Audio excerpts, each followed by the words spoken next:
এটা একটা কুয়া, এখান থেকে খেজুর গাছে পানি দিতেছে খেজুর গাছের।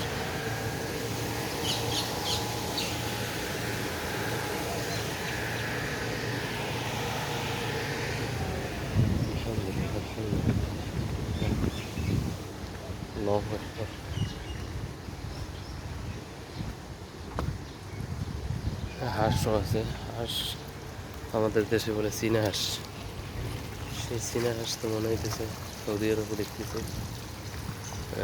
এই পুরাতন বাড়ি, পুরাতন মনে হয় 1000 বছর আগের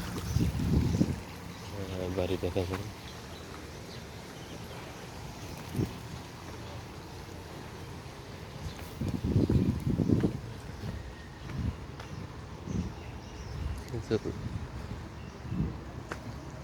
আল্লাহু আকবার। বের হয় নাই, এখন বের হইতেছে। এটাকে বলে ছড়ি, খেজুর গাছের ছড়ি বের হয়েছে মাত্র। দেখা যায় ছড়িগুলো দেখা যায়।